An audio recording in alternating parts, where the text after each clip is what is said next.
Old man doing a podcast. Real weirdos. We have English degrees. Real weirdos. We talk about movies for way too goddamn long. Welcome back, everybody, to the Reel Weirdos podcast. We hope you're doing okay today. I'm Jesse, along with my co-hosts Alex and Jeff, and we are the Reel Weirdos, 2.5 white men with English degrees who talk about movies for way too goddamn long. Today, we're talking about The Tragedy of Macbeth, 2021 film from director Joel Coen. But first, it's our year anniversary, boys. We've been doing this for 1 year. One whole year of talking to you fools about movies. Mm-hmm. Us fools talking to you fools about movies for way too goddamn long. It's been great, man. I don't know. If you want to skip, if you don't care about any of this, I'll put a time code at the bottom. You can just skip to the movie. But we're going to talk about just the show for a little while because I feel like celebrating it, you know? We did this as like a pandemic project, sort of. It came out of this website I was doing called One More Take, which was just like a movie blog thing to occupy my time. That turned into the One More Take podcast, which we did with three episodes of, something like that. Yeah, two and then one we were night. like, oh, there are multiple other podcasts called One More Take. Alex and I talked about this on a book report. We were like, oh, we got to rebrand. So our very first episode came out a year to the day ago on the 2015 Macbeth. This is Jeff's choice. Yeah. So we were like, hey, let's mark the occasion by doing another Macbeth, because why not? Hell yeah. Because I love it. I love it. I live for this shit. Jeff likes his Shakespeare. I don't know if any of them are as good to him as Romeo plus Juliet for whatever reason, but... No, nothing will ever top that movie. I'm sorry. It's going to be interesting when you finally choose that, because I remember hating it. I have it in the much. back burner. It's like a revenge pick. Like when you show me something, just another Riccio, that's my trap card. That's when you activate my trap card. Mm. Yeah, you'll have to prepare yourself for that to be shit on, though. Like your favorite movie to be shit on. Oh, of course. Although I might like it now. I mean, the last time I saw it was probably in high school. And spoilers, I'm old now, so. That was a movie that I grew up with people hating. Like, I knew it was a hated movie, and not even like disliked. I knew it was a hated movie. Like, people thought it was shit. And I mean, to a degree, I acknowledge the campy and the shittiness, but it's still my favorite movie. Yeah. Well, 1 year, boys, and I gotta say, it's been a pleasure. It's been an absolute pleasure. One of the things you think about when you start making content on the internet is like, of course, you always wonder to what degree it will blow up, in quotation marks, if you can say that, like how many people will end up watching. Mm-hmm. And we have, at the time of recording, we have 139 subs. And even if it never gets bigger than that, even if this never blows up or anything, I'm still super happy to be doing it. And like, it's not wasted time, because I fucking love doing this show with you guys. And I'm super glad you've been along for this ride with me. Oh, agreed. Yeah. Agreed. Yeah. It's been weird. Like, you know, I never really thought I was going to dive into like this realm. Podcasts were always something I just listened to, and it's been fun. It's been interesting. It's definitely like a new way to create that I have never even conceived before, and it's a lot of work on your part, Jesse. So I appreciate that. Yeah, we got Alex. Alex is doing a lot of the editing for me these days, which is great. You're going to say something, Alex? Yeah, I was going to say it's been pretty chill. Thanks. No, I'm just kidding. I'm just kidding. No, yeah, it's been awesome. It's like, yeah, it's all right. It's been honestly pretty necessary post-school for me. One of the reasons why I was in school, aside from being just a terrible shitbag of a kid and not finishing school when I should have, is also because part of me just was addicted to it. Like, I'm addicted to just consuming any type of material, talking about it. Fuck, if someone wanted to give me a grade for it, okay, I'll participate.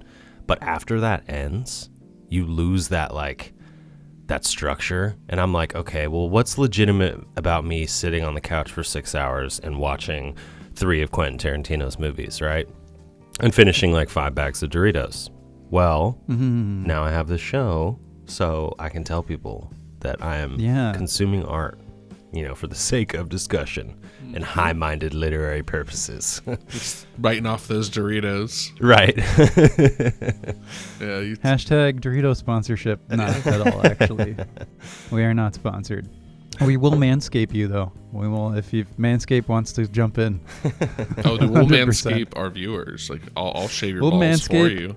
The viewers, we'll send Jeff Casino over in the Reel Weirdos mobile to manscape your balls. If you sub to our Patreon, I will shave your balls. That's the tier one. That's the tier 1 Patreon subscription. At what point do you make a Patreon? Not yet. Not at 100. No, not now. No, not at all. I'm just saying once we do make a Patreon, the tier 1 subscription will be that I shave your balls. I will go to your house and shave your balls if we get the Manscaped sponsorship. So both of those things have to happen. So it has to be a pretty hefty, monetary tie-in for them to be tied into the Patreon campaign. But we'll talk. Yeah, we'll figure it out. I'm going over shaving people's balls. So, there's got to be a pretty monetary gain for me. Yeah, I was going to say, it's also a pretty big thing that you're saying you're going to do here. This is being recorded as well. Well, there's posterity here. Yeah, well, you have it on recording. We have it on recording. We'll bust it out in 10 years. But yeah, I had a couple questions for you guys. I sent these to you earlier just to sort of go over the last year of the show.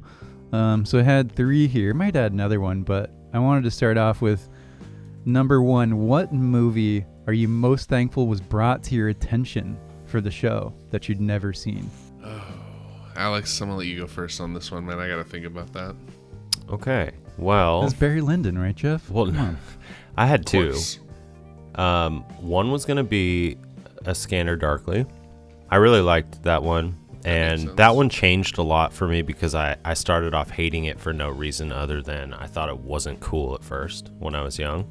So rediscovering a movie like that, it's a mixture of bittersweetness where you're like, awesome, I got to actually enjoy this movie and it actually ended up being really good.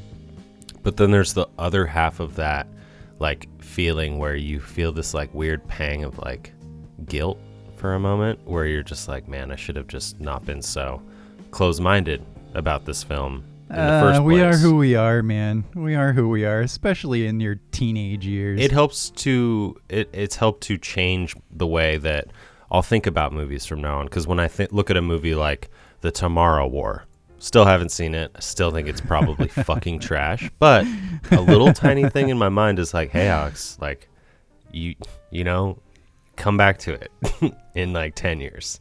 So that film maybe. I really liked. And then, I don't know. I think that Holy Mountain. I was going to say, I think The Holy Mountain was probably the second choice as far as the most alarming or invigorating choice that you've chosen, because I've expected some of the other ones Antichrist I had already seen before. Some of the other films you've chosen I've already gotten the feeling of them, but The Holy Mountain was kind of early on in the podcast and it was kind of just I don't know, I'd never seen a film like that. So those 2 definitely. Moon I want to give a shout out to as well. That one was in a runner up for me. Yeah, it's looking back, I had a thought the other day. It's almost a shame that we did The Holy Mountain so early, because we do it much better justice now. That episode it's very early. It's a very early episode for us. But I think it's still really good. Yeah. It's really good. It was our first real deep dive into a movie that we had done beyond just talking about it on the podcast. I don't know, you had a whole structure to it. I listen back to The Holy Mountain sometimes and I really enjoy that discussion. I mean, our mic quality is not as good and editing is not, it's still amateurish, but it's fun. Yeah, no, I agree. I just thought I don't know.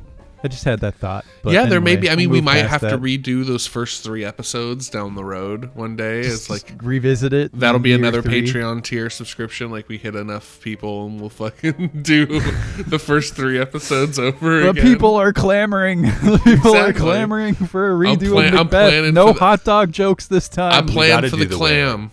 Right. We've got to do the whaling. Not a test run, just a regular. That was our first, that was episode 0. Yeah. What's the wailing? That was episode 0. Alex and Jeff had never spoken to each other, and I wanted these guys on the show. And so we watched a few movies. We watched The Wailing. We talked about that for like 3 fucking hours. That movie's great. But we also watched Hard Rain, the Christian Slater film. It was such a piece of junk. Oh, I hated that fucking movie so much. We could honestly do an episode on that. We haven't done many hate casts, and maybe we need to, because they're fun. Hard Rain is a hard one. But yeah, Jeff, what movie? Oh man, it's hard because a lot of the movies that I would pick were movies that were just new films that had come out that I was just like thought were awesome that we had covered, like Pig, Green Knight. Well, I might say as well that much like the awards that we give, this isn't necessarily to pick a movie. It's just to promote discussion. So whatever you think about is fair game. Yeah, I just thought that. I mean, really, I just thought that we covered just the best movies of last year, which was something that was really cool for me. Like, I think we really hit on a lot of the high quality films that had come out, like Pig and Green Knight and Dune. That might be it. Oh yeah, and Dune. That might be it though. Oh, and The Matrix Resurrections, of course. Yeah, of course. And I just like the fact that like we were able to catch those movies and talk about them while they were still relatively fresh because of our schedule. But as far as just a film that I really appreciate knowing about now, probably Valhalla Rising. That movie was just so good and like piqued my personal interest. Hence why I'm so like frantically nerdgasming on that episode. Yeah, Jeff saved that episode. My brain was not working that morning, even though it was my choice. But I think Jeff saved the episode with his analysis. So props to you. Thin Red Line. Yeah, Thin Red Line. Thin Red Line was just probably one of my favorite discussions of all of us. I felt like one of the there was no humor, which is not a good thing, but it was a very somber discussion. It was very good. I really appreciated that film. So I really look at the movies that had the best discussions. That was the most fun to record. They're all fun to record. But we do hit different tenors though. Sometimes, I mean, we'll bring this back. We all do have English degrees, as Alex was talking about earlier. So we do get into that sort of deep dive analytical sort of thing that we do, but we also do Christmas with the Cranks, you know, so there are different levels here to work with, and I enjoy doing all of them for sure. Yeah, it was fun having you watch all Paul Thomas Anderson. I think that Alex and I were a little more familiar with him than you were, so I really enjoyed that deep dive. That was fun. Yeah. What about you? Wait, is that your choice, Jesse? No, because I'd seen all those mostly. What would my choice be? You know what? I looked through all these, and I had seen almost all of these before. Almost all. But I think the one that I had not seen and am most glad that someone brought it to my attention is actually Y Tu Mama Tambien. I knew it. I fucking knew it. Hell yeah. Fuck yeah. That movie's it's pretty fucking perfect, and it's amazing. And go listen to that episode. It's a good one. You hear Jeff go off on one for 20 minutes first. It sucks because I didn't want to choose this film as the favorite movie we've reviewed, but as far as my favorite discussion, I did not know that you guys were gonna like City of God. I didn't know it was gonna be such a vibrant discussion. I will say, I thought it was gonna be kind of like a shorter episode. So that was probably my favorite conversation we had. That is the next question. I don't know if that's biased because of it's my pick, right? Yeah, I don't know. I think one of my favorite discussions that we had was actually just Donnie Darko.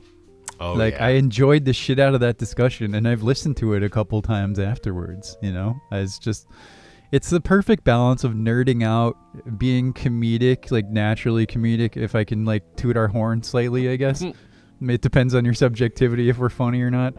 But, it had the balance, and I loved revisiting it and going through all the little things that make that movie tick, because it's a banger.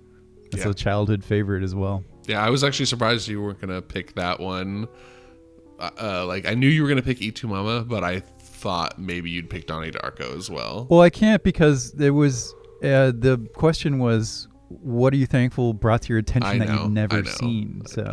I'd seen it 100 times, just not in a while.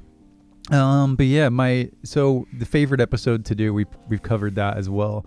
But what's the worst movie? What is the worst movie we've covered and why? It's hard to say because we've done like terrible movies intentionally, like The Matrix Resurrections. But The Matrix Resurrections is the worst fucking piece of shit we have ever talked about on the show. Even with funny games. Yeah. Even with Christmas of the Cranks. I was going to say Christmas. Like, those are bad movies. But yes, Matrix Resurrections was an insult to film and intelligence en masse. Yeah. Yeah, I knew that had to be the one, but I wanted to explore the rationale a little bit because it's like Funny Games was loathsome. I hated it, but at least it elicited a reaction and sort of like helped define the borders of cinema in a weird way. And I remember that movie extremely well, even though it was one of our first episodes and I didn't like it at all. But then, yeah, we have done some total like objective trash, like Cranks, which was just me pranking you guys for Christmas, basically. And then In the Name of the King is like, but that movie's interesting to me still because it has that production element that's like fascinating where you're like, what the fuck is happening? Why is Ray Liotta in it? Why does this movie cost $90 million? Dude, Ray Liotta was in that movie. Dude, Ray Liotta was so fucking bad. Ray Liotta is like, oh my god, I forgot how horrible he was. He was fucking terrible. He was like an evil witch king. I forgot how terrible he was. He was all bloated and shit. Yeah. My God. We were talking about the toy line you could make for that movie with Ray Liotta with digestible cheeseburger. Oh my god, dude. Okay, yeah, that movie's fucking terrible. But it has to be The Matrix Resurrections. I've never hated watching anything more. Yeah, it's the worst film worse I've ever than like seen. A snuff film.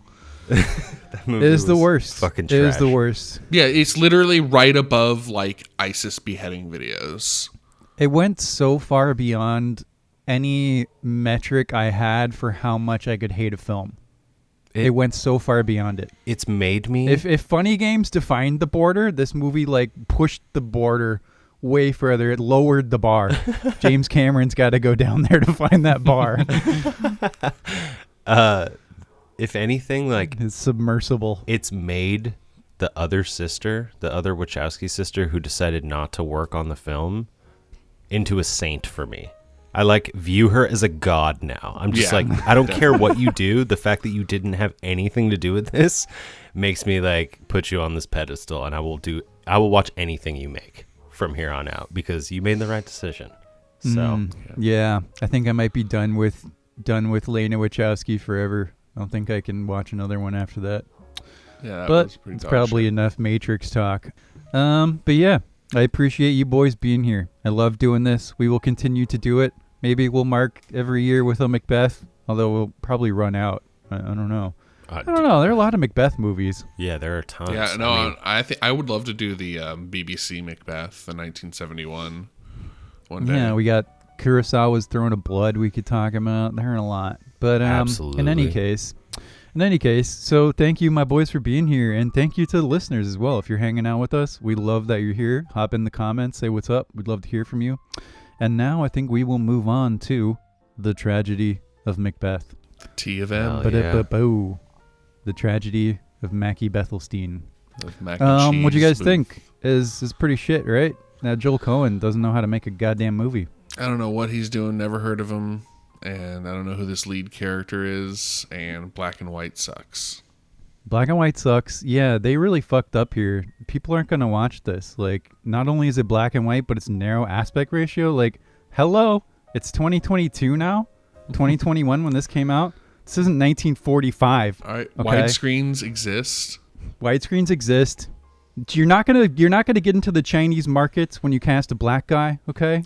He's just not thinking right. Jeff liked that one. You know, I didn't really get it. You weren't going to go there. I didn't get the movie. It seemed like it was kind of, I don't know, lifted, kind of plagiarized. I've read the story before plenty of times, so yeah, I don't know. I didn't really get it. It's not original material. No, it isn't. And I don't like... Jeff's so done. Like, I don't... really wearing itself out. All right. Tragedy Macbeth. It's great. Yeah, it's fucking perfect. It's really fucking great. Fucking amazing. It's I want to hear from Jeff first. Tell us your thoughts on the tragedy of Macbeth, man. Dude, you're the big Shakespeare guy out of the three of us. This movie is exactly what I wanted from a new 2022 Macbeth film. Exactly what I wanted. Like 2015 Macbeth was great, and I watch it many times over. I watched Jesse's screenshot showcase of it. I mean, that's how much I love that movie. Like, I was just like, oh, this is so cool. Like, I watched all these cool scenes that you had captured. And so I love that movie. But it is definitely a movie that, as far as a Shakespeare fan, they edited down. They cut lines here or there. They moved lines around to shape this kind of different but the same style story. You know, you have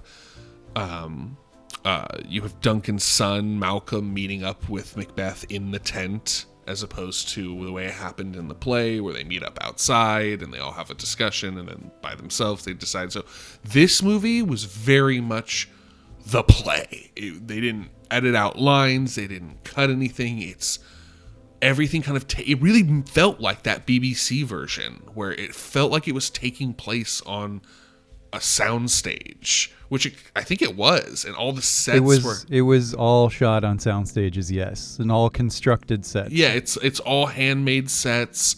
You feel that depth and that isolation feeling you get from soundstage type performances like that, where you feel so isolated in the world, like you're peering into a little lens into this world. The fucking black and white. I'm just gonna keep going. I'm sorry.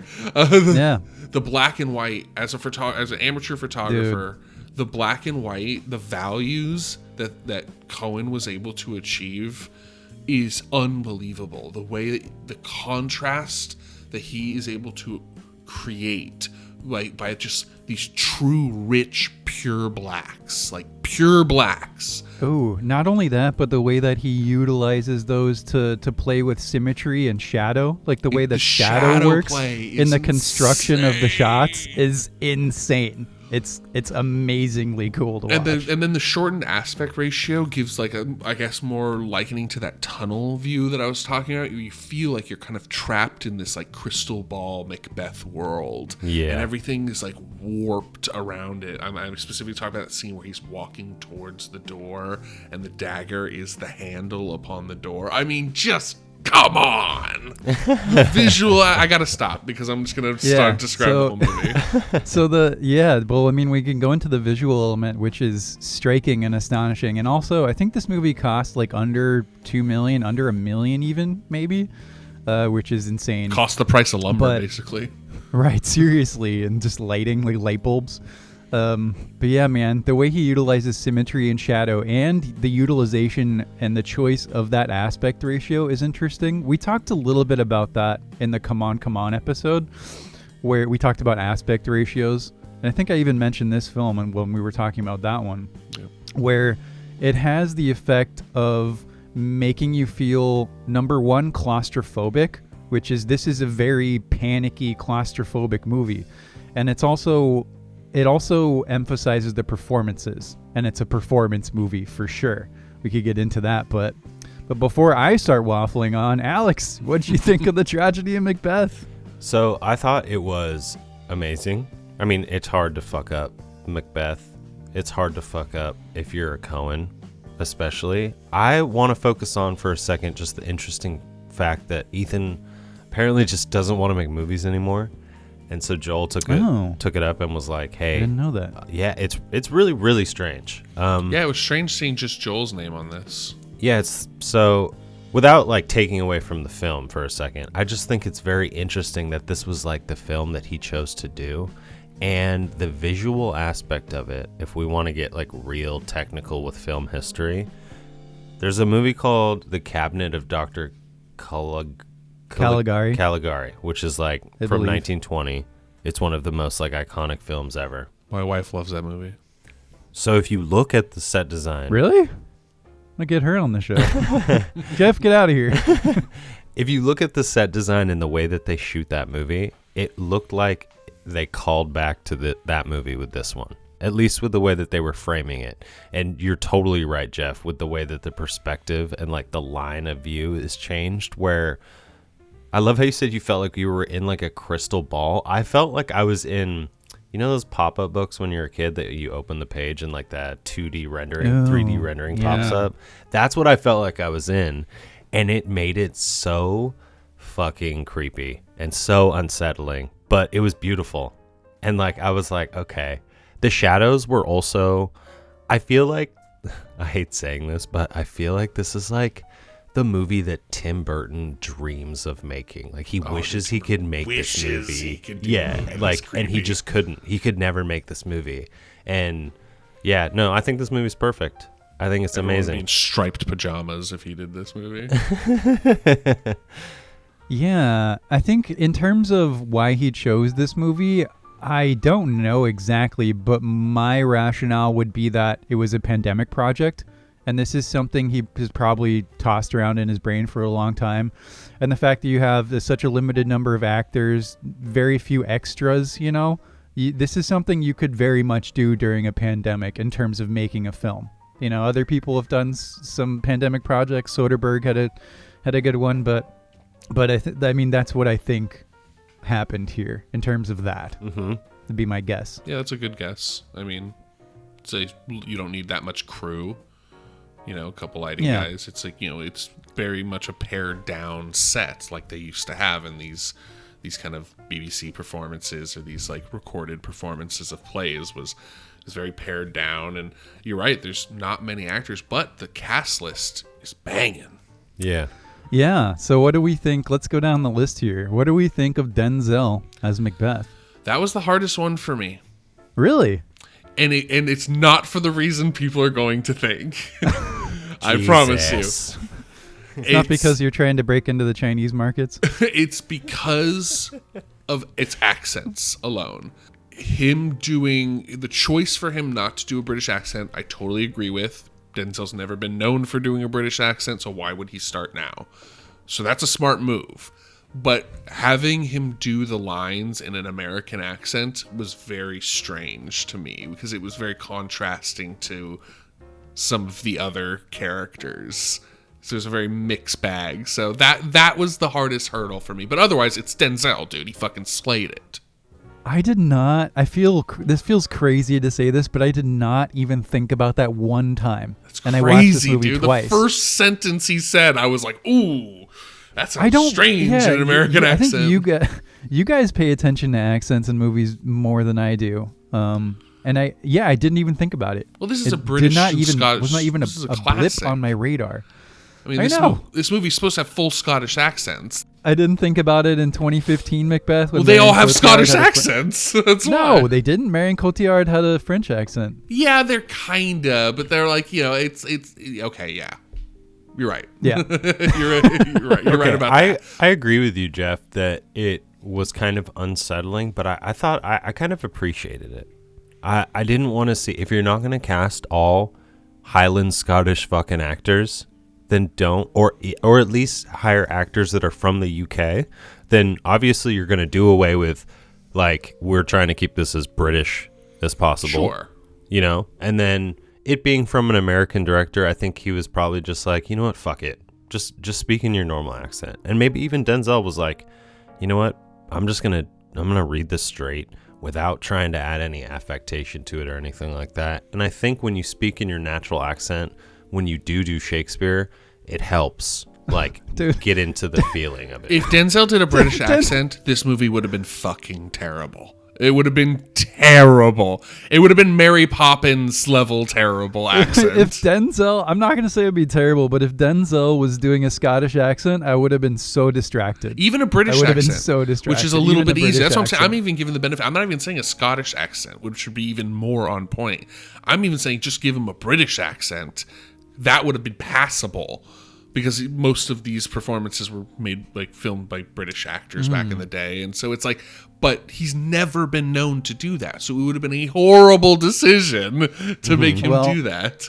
So it worked. Event, they didn't. And it didn't persist, that feeling. It didn't track the whole movie. It went away pretty quickly. But it was my only, like, blip on Denzel's performance and on the initially, and then it just kind of went away, and he killed it because it's fucking Denzel. He killed it. It is, I will say, it was a little, I think for the first half, it was hard for me to not think about him as Denzel, because while Denzel is a great actor, he always kind of plays Denzel. You know what I mean? To one degree or another. He's not super transformative in the way that somebody like a Daniel Day-Lewis plays completely different people. Yeah, but you can't compare everyone to him. I'm just using it as an easy comparison. Yeah. Okay. To make a point. Brad Pitt is a transformative actor. I'm saying like it's Denzel, but he completely won me over, especially in the second half when he starts to lose it. I think his performance gets really cool and unsettling there. And I was like, all right, you earned that Oscar nom. Man, way more than Will fucking Smith, but digress on that one. I mean, yeah, like I agree with you about Denzel, Jesse, that there's these moments in time that he kind of like breaks through where you're like, okay, yeah, this is Denzel.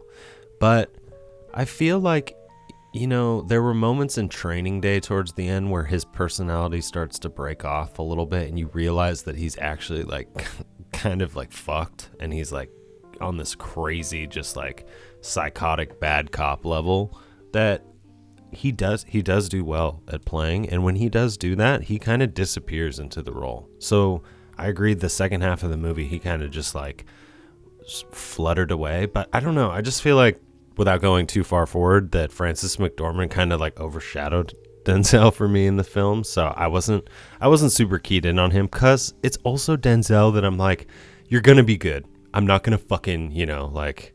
No, I like that. And that leads me right into the next point. I was about to, you know, you bridged us over to Frances McDormand, who I have to say, I completely agree. She owns this movie. And every scene that she's in, like, she just slaughters. Yeah. She's amazing. Yeah. She's amazing. Can I give some historical context? No. Yeah.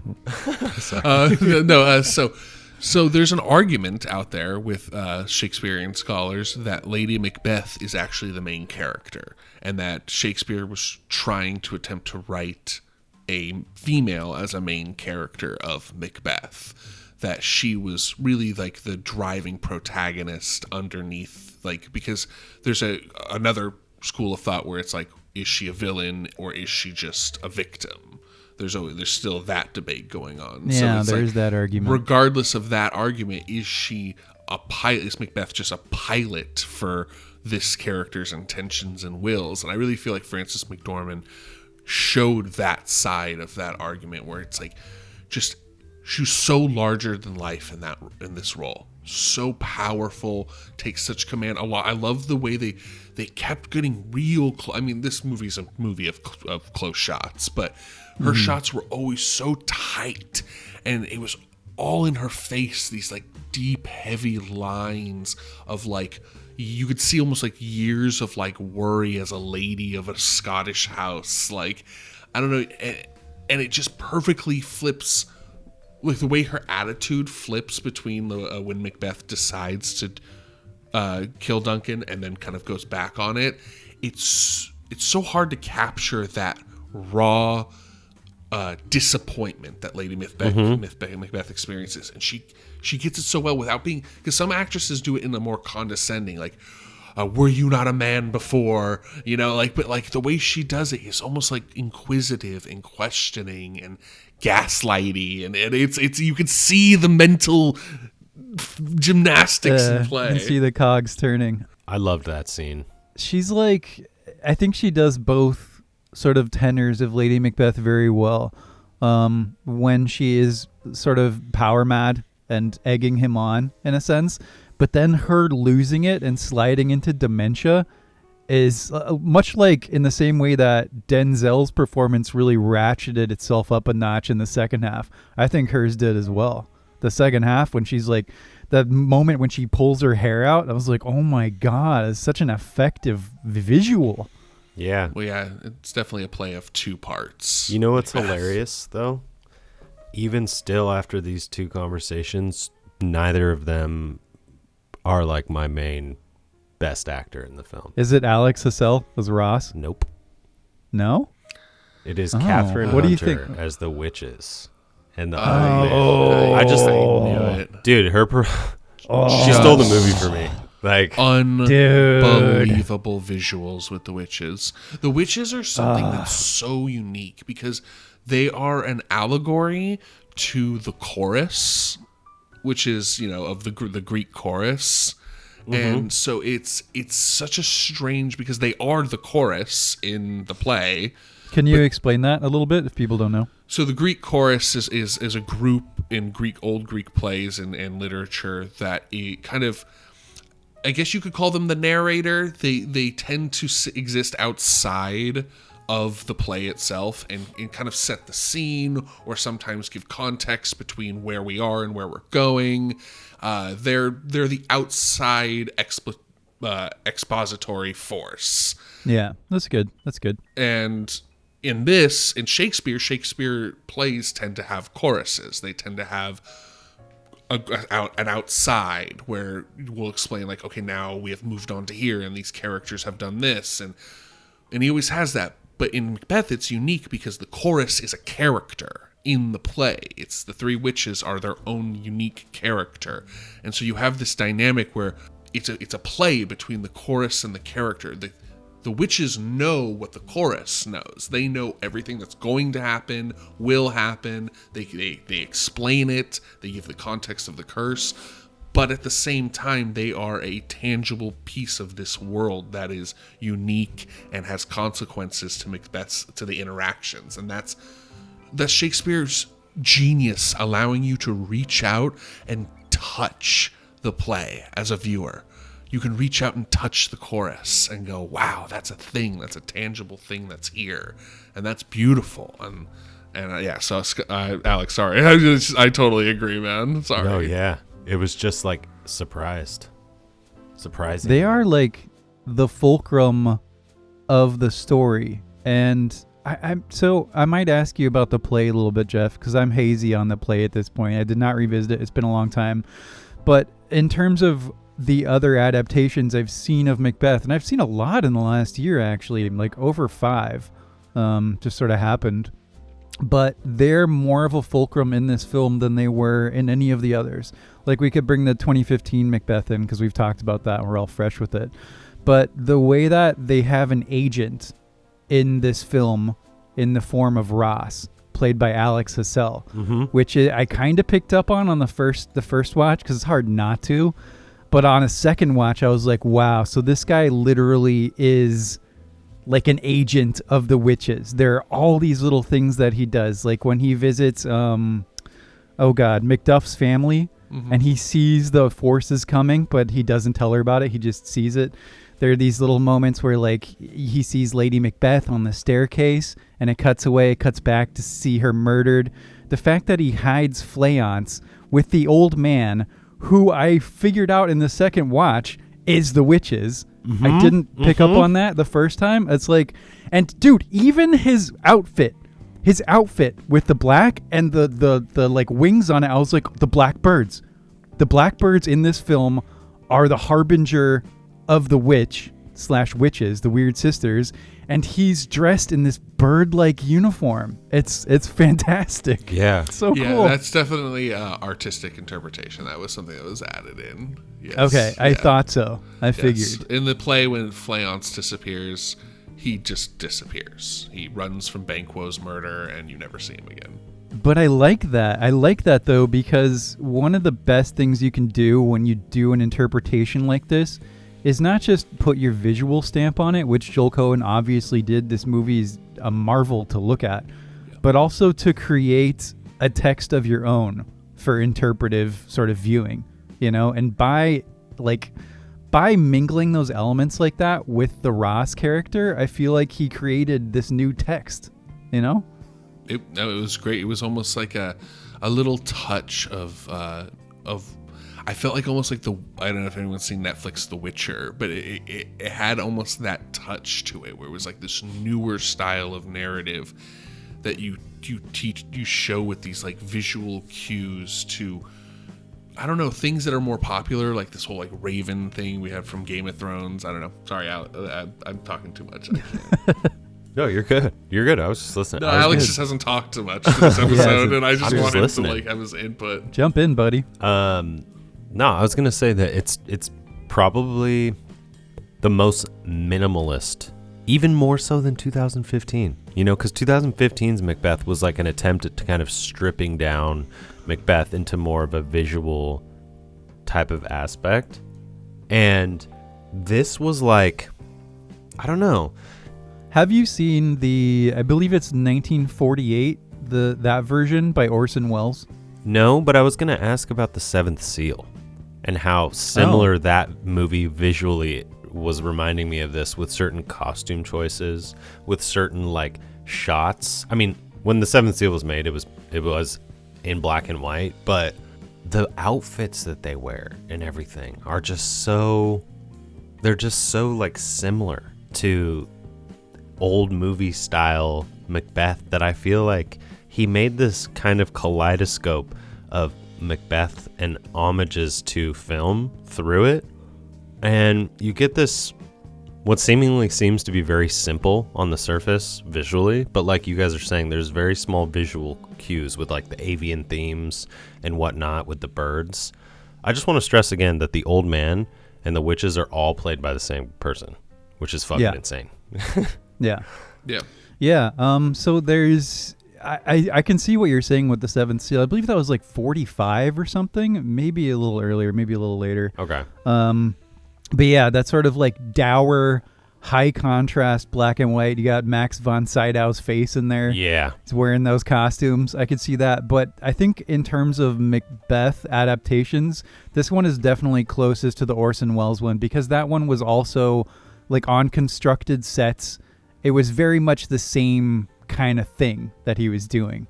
Oh, I think that just lends to a deeper feeling of connection to the material when it's on the built sets. Like, I feel much more connected to these stories when they're on a soundstage, because there's just these plays that Shakespeare wrote explore these ideas where at the time were very intangible, that not many people talked or thought about, and them being reenacted on a soundstage with these handmade sets, the ambient lighting that they have, that they've set up, the lights themselves, there's no like lighting effects or anything added into the film, and that's so important when you're filming in black and white, because the slightest different value in a light can create such a different version of black or gray, and there's so much time and detail taken to every little minutia of the set, and that in itself is a character, if that makes sense. The set needs to take on a role as part of the film, and the way it has almost a funhouse effect as the movie starts to go on and the madness sets in. The camera angles start to warp, and the effect the sets become more like angular, and especially with the shadows. Yeah, the shadows. It's beautiful how the set changes, and that's an important thing to have in Shakespeare, I feel. Do you think that you are drawn to that because it allows you to more focus on the play? Like, because the 2015 Macbeth, it is Macbeth, but it's hyper stylized in a different way that's very grandiose and very like, wow, where this one it is more hemmed in. It allows the performances to, I don't know, it just feels more like a play. Yeah. It's still definitely a film. I'm not exactly sure where I'm going with this, but the sets don't take over the performances like they did in the 2015, when you have these huge wide shots of this burnt orange sky, and it's gorgeous, and you have these gorgeous long shots of the Scottish Highlands, where in this it's all condensed to the actors, and they are the ones who are supposed to make you feel like this area that you're in is real. And that's an important aspect of working on a real set. The 2015 one feels a lot more, now at least, it feels a lot more dated. And I mean that word like in the least negative way. But in 2015, I feel like I don't know, the movie-going audience was thirsty for big epic sets like that, right? You know, Game of Thrones was getting popular, or was popular by that the time. Slow-mo. Mm-hmm. And it was like very, you wanted to see like these wide expansive shots and whatnot. And now in the second decade of the 21st century, art is changing in a way that it's like we're kind of going back to some of the more traditional ways of showing things, but also making it more avant-garde in the way that it's like groundbreaking, quote unquote. There's a critic who talks about this film who said it's stage bound in all of the right places, which I think is a good way of putting what you guys were talking about. You know, so it's like, I don't know, we were talking about claustrophobia in movies in one of our book reports, and this film plays on that theme and that aspect, and it does it to a degree that is not like gratuitous, right?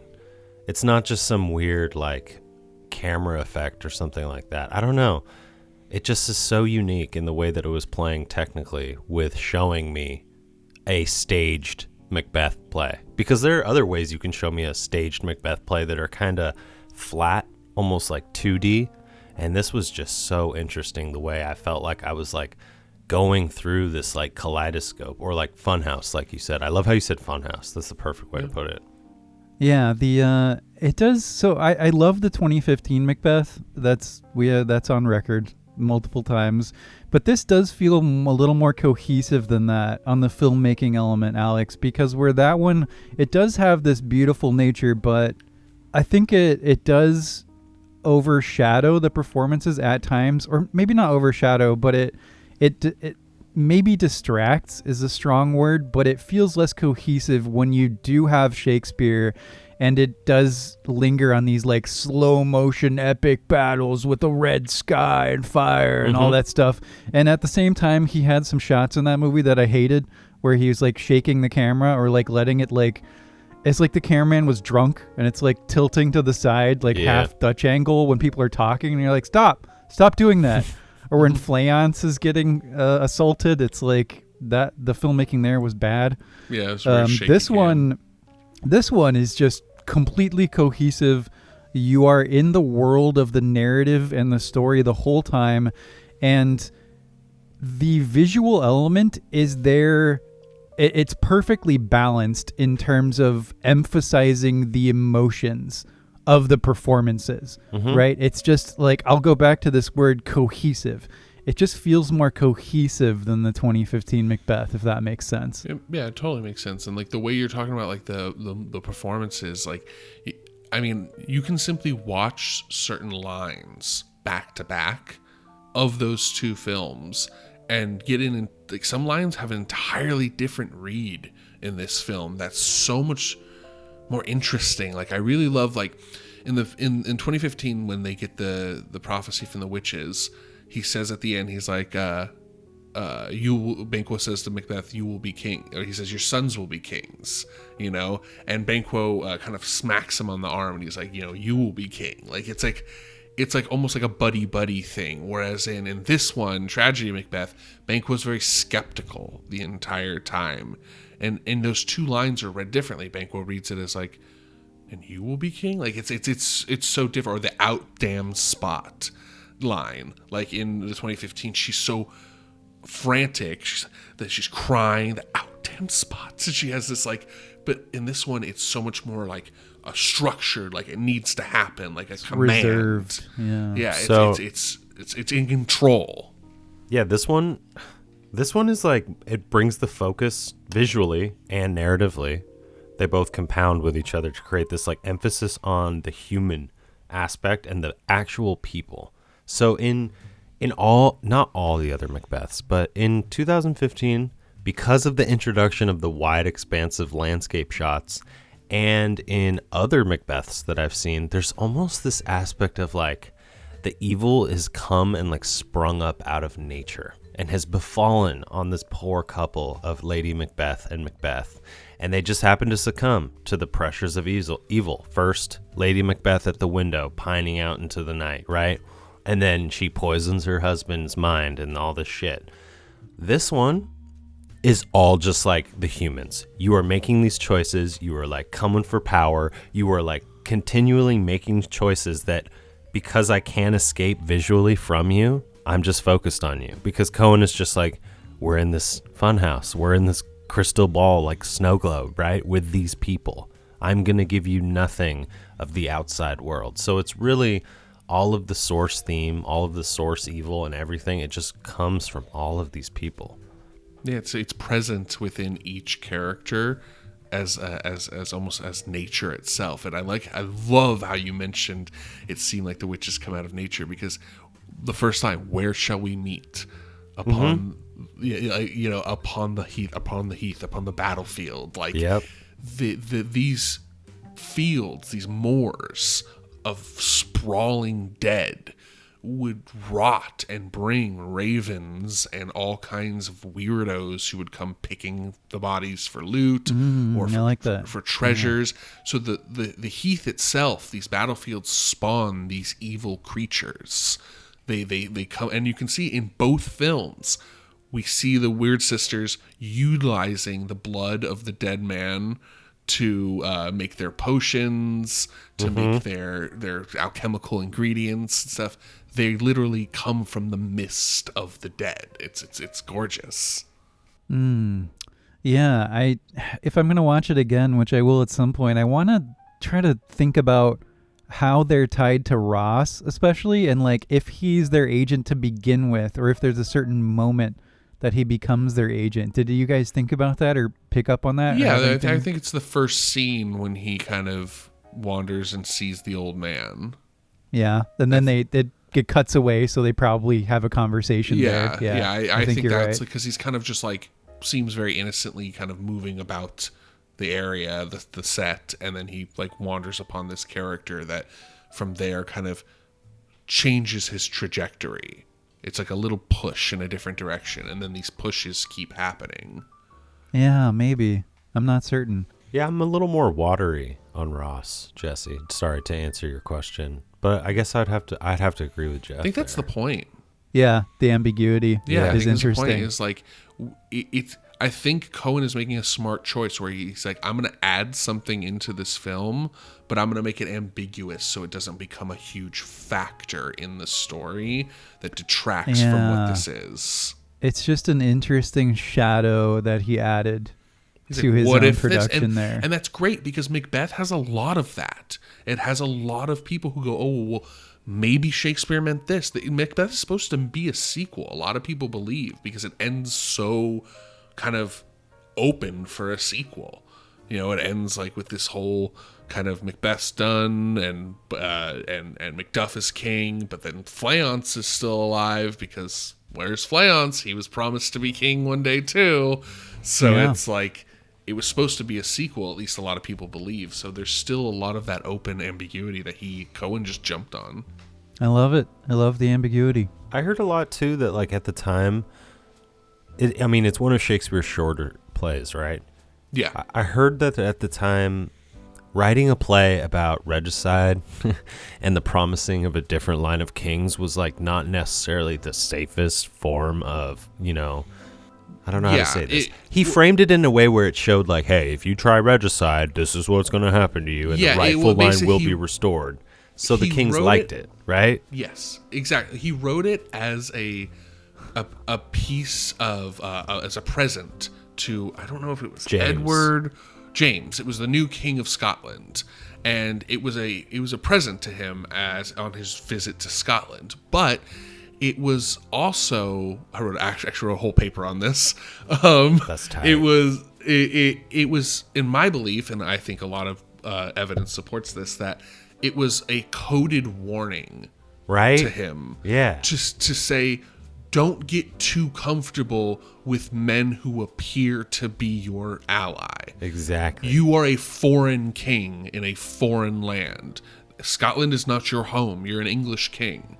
So you don't belong here. So watch your back. Mm-hmm. And so that's kind of more where it's very coded, and that's why I think it was taken up a lot by a lot of kings, because it has this message in it about how to be a good king. Like Duncan's a good king, and that's another thing is Shakespeare's kind of taking a dig at kings. He's saying like, yo, this is what a good king looks like. Someone who's revered and loves his subjects and treats everyone with respect.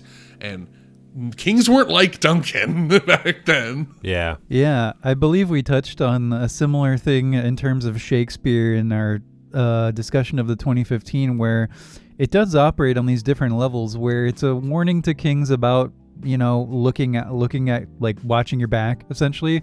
But it's also about what it is to be a good king or a good man, even like beware the hunger for power, if we want to like put it broadly. So it's about, as Shakespeare generally is, it's about a couple things. It's not just about one thing. How weird, He's not known for that at all.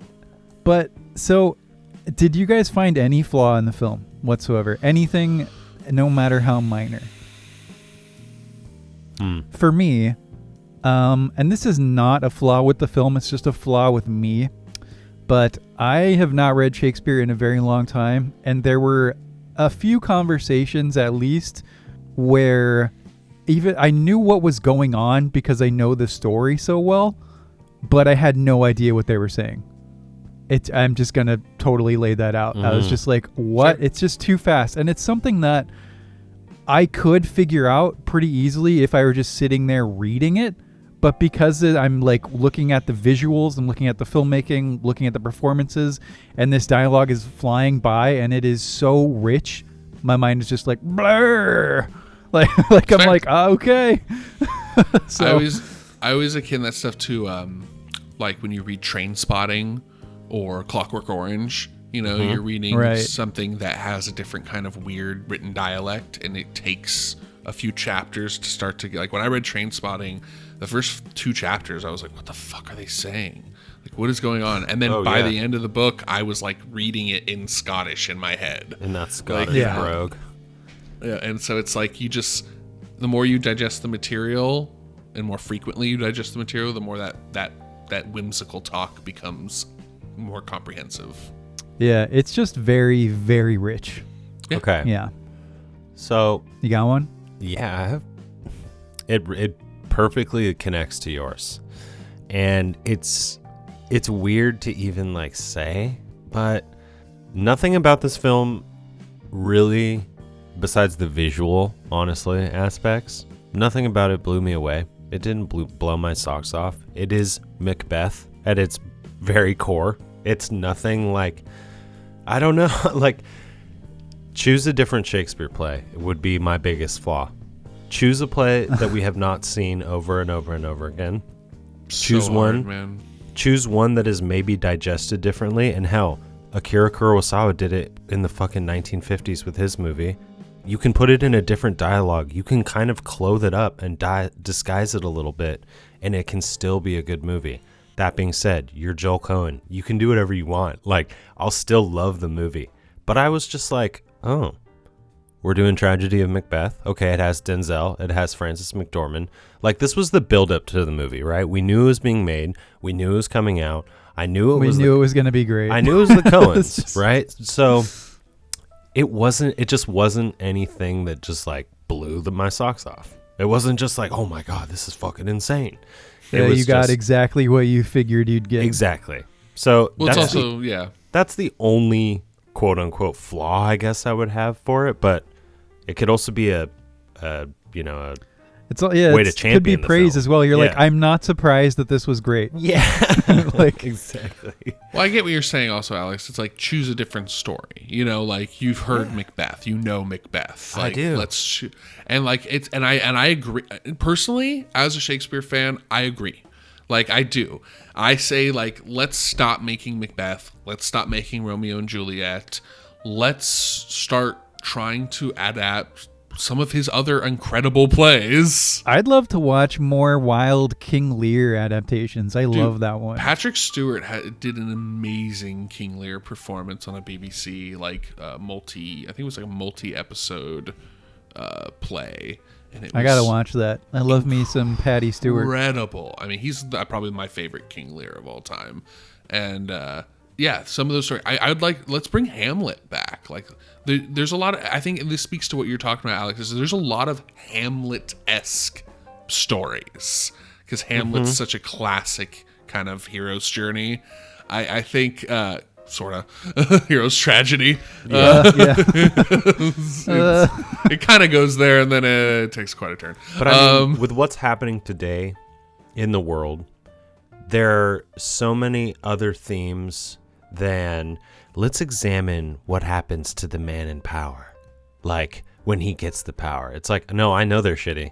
We know the richest people in the world are shitty and dicking around. I just think if we the Merchant of Venice. It has to do with race, with brotherhood, with law, with legality, the way that we try people either in the media or in the court. That would be a perfect thing to bring up. Othello, come on. Like, if you want to hit at the American heart, like, of race relations right now, Othello would be one, a great one. And hell, you don't have to go by the book with Othello and be like, oh, Othello has to be African-American or black. You can make it anything you want and make it a totally different discussion. I'm just saying, let's reinvigorate Shakespeare a little bit. But Joel Coen didn't set out to do anything other than that, so it's hard to talk about the flaws of this film. Jesse? Yeah, we're speaking broadly. Yeah. Did you have any flaws, Jeff? Probably not, right? No. Okay. Perfect movie. That was awesome. Perfect movie, perfect story. That was awesome. Yeah. Yeah. Do we want to do some awards? Sure. Let's do it. Who gets our Phil Hoffman Award for Best Performance? Frances McDormand. We still gotta modify. We gotta figure out a female equivalent that we admire as much as Phil to when we give it to a lady. But I agree, man. Frances McDormand killed it. Could be Frances McDormand. Yeah, Frances McDormand. She's great in everything. So I'm going to give it to Catherine Hunter. Just on my own. All right. The Witch. Speaking of, she was the first British woman to play King Lear professionally. She plays both men and women roles. She's known as like the shapeshifter in theater and whatnot. We saw that. She's so fucking We also did interesting. not give enough attention to how she gesticulates and uses her body. Oh, dude. It's fucking crazy. It's disgusting. such good physical acting. It's amazing. Yeah. Yeah, props to her, man. I Drink Your Milkshake Award for Most Memorable Scene. That's a tough one. I've got a scene I want to bring up. That is when they visit him in the depths of his madness and there's like that water child. That was such cool visual filmmaking. It was so neat to watch. Dude, that part was interesting for sure. What was going on with that? Like, it's her master? Is it a version of her? Is it Satan? Who's the water baby? Satan? Satan? Who's that water baby, Jeff? Come on. I don't know. I don't know, man. Coen did his thing on this film, and I loved it. All right. What's your favorite scene? I don't know, dude. It's so hard. Like, it's legitimate. Like, every second of the film is my favorite scene. What's the one you'll think back to when you think, oh, Tragedy Macbeth? What's the one so that my will jump favorite right scene to your in head? Macbeth is This a Dagger Before Me? That's my favorite scene in the whole, because it's the first sign of his madness. It's a hallucination, and that scene was done. I usually attribute here are my favorite Macbeth scenes. How well did they do these scenes? Okay, that's good. I like that. So that the hallway scene where he's walking towards the door and the knife is the handle, that was the scene that every time I think about this movie pops into my head. It's a great interpretation, because I've seen many interpretations of that hallucination. I've seen it where there's actual just like a floating dagger. I like in 2015 where he looks down and now he just has a dagger in his hand, or he's like reaching out and there's nothing in the 1971. Like there's so many adaptations of this, and I love the idea that like the handle is the dagger, because that's like a true hallucination where something real becomes distorted. Mm-hmm. I love that. I think that the dinner scene where not Banquo's ghost, I actually thought that scene was pretty lackluster. That's usually my favorite. That's scene usually in the scene in the movie. That's the climax of the movie. They did it a little quickly. They kind of just brushed it over. So, but the scene where Macduff leaves for the first time with his and walks out, like, I thought that was like a really, like, they just created the tension so hard in that room. I loved it. So, but probably the dagger scene, because that's just like one of my favorite scenes in the play. Yeah, solid choice. You got one, Alex? Yeah, this one's hard though, because like the Milkshake Awards for what, most uncomfortable or most memorable? Most memorable. Okay, well that one's easy then. So it's definitely the spotlight. Do you guys remember that scene when like he's standing and it's with just Banquo? Pitch black, and there's the spotlight, and he's just like that in the middle of the white circle in the screen? Yeah. Oh yeah. I loved that. Yeah, fucking Banquo scene. giving like a very stage-like interlude. Yeah. Yes. So yeah, it's very much an aside. I loved that. I don't know. That's the beauty of being able to do like a stage play, but for a film, right? Is that you can like manipulate it in the ways that takes out all of like the in between, and when you go and see it in a theater, you know, like of them rearranging the set or like whatever. They turn the lights off and shit, but they still have to do that in between all of it, and you kind of see that, and it adds to going to the theater. But being able to see it on film and have everything be so clean, and going to Jeff's point about like the contrasting values of black and white, like I don't know, that part was just so cool to me. So yeah, that's probably the most memorable scene visually for me. I thought up another one that I really enjoyed, which is towards the end, where the guy comes into the castle, into Denzel's throne room, and Denzel's like, "Were you a woman born?" And then he just dispatches him like so easily. It's like a little bit of that, like what you think a Denzel movie's gonna be. That was the one part where it's like, oh shit, Denzel taking care of business. TCOB. There's a Judi Dench, Ian McKellen Macbeth that I have not seen in a long time that I think would be amazing to I like to see again. Judi Dench as Macbeth and Ian McKellen as Lady Macbeth. Dude, If it was today, maybe. when was the last time we got like a Midsummer Night's Dream? That dude, No idea. dude, those movies are like, I mean, if we focus more on the comedies of Shakespeare, but like, Yeah, nobody wants to do that, though. People don't do those. see, because Yeah. they're stupid. Those people are stupid, and no one's talented enough to Those pull it people are off. stupid and dumb and What was the last one? lame. We had Josh Michelle Whedon did Much Ado About Nothing. Yeah, and it was Midsummer's okay. Night's Dream with who's this? Kevin Kline and Michelle Pfeiffer. Yeah, I remember that fucking one. That must have been in the 90s. It was. There's Yeah. another one. With those names. I don't know anybody in this I don't one. know. Dude, The Much Ado About Yeah. Nothing with Denzel, Keanu, Michael Keaton, fucking, I always forget her name, Professor Trelawney from Harry Potter, and a host of other things. I don't remember her name. I don't know. I know who Daniel Radcliffe is. But that movie, Much Ado About Nothing, with Kenneth Branagh in it as well, that movie's amazing. And it has one of the worst Shakespeare performances by Keanu Reeves of all time. But Denzel is also like one of the main characters in that movie. So, Oh, 90s Keanu. yeah. Oh, You poor boy. the actress who played the witch did a stage performance of Midsummer Night's Dream. It's on her IMDb that you can watch. It's like a super like avant-garde stylized version. Man, I'm stuck on this flaw.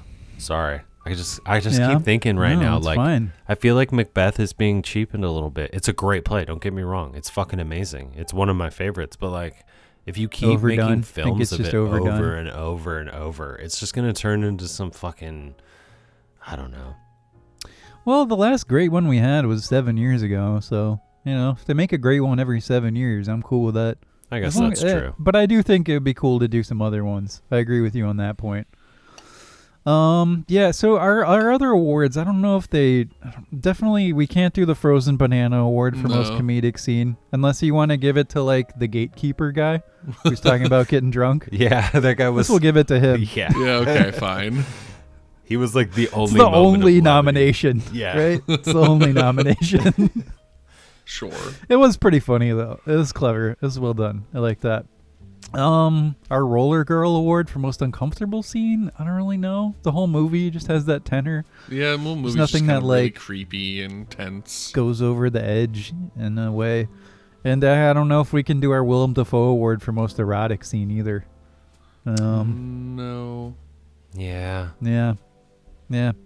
Well, maybe we'll wrap it up then. Yeah, I think so.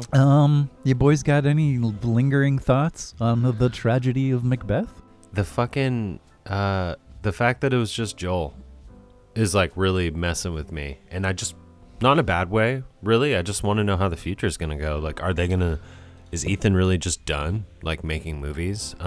Yeah, what did he say about that? So do you know? Carter Burwell, the guy who's done music for their movies since The Big Lebowski, like maybe even before that, he was like, yeah, this is the first time that I've only worked with Joel, and I don't know what the future holds for him.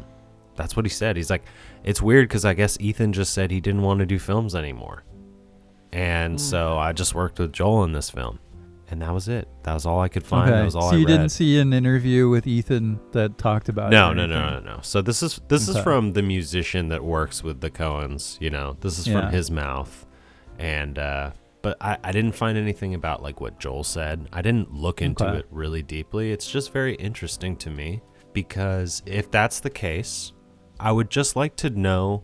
It'd just be cool to see, okay, where does Ethan Coen come into the Coen brothers movies, and where does Joel come in? And with this tragedy of Macbeth, I can start to kind of see where Joel comes in, right? Does that make sense? Looking back at their filmography. Not quite. Yeah, we might need to have a more of a distance of time in order to see that. I think a few more films of just him. A few more films. And they're also like getting older. You're going to make much different films now than you did when you were making Raising Arizona and Blood Simple, you know? Yeah. So it's hard to say, but it is interesting. And, you know, Ethan Coen, do what you want to do, man. You've contributed more than enough to the cinematic lexicon. We appreciate your involvement in this art form. Yeah. And I hope Joel keeps doing his thing as well. I'm sure he will. But yeah, let's wrap it up. Tragedy of Macbeth, great fucking movie. We're all nerds here. We really enjoyed it. And I've enjoyed doing this show with you guys. We'll wrap it around here. 1 year, going strong. We will keep going. Hopefully grow. If not, though, I fucking love doing it, so it's not a big problem. And, yeah, Reel Weirdos. 2.5 white men with English degrees talking about movies for way too goddamn long.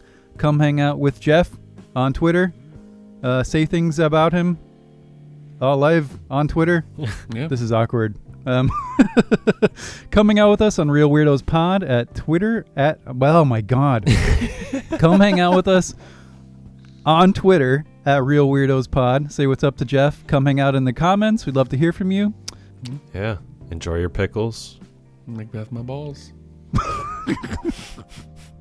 All right. Perfect.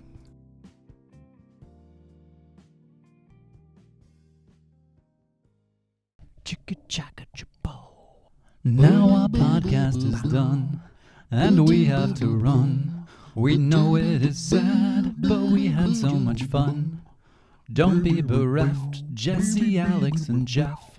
We'll be back real soon.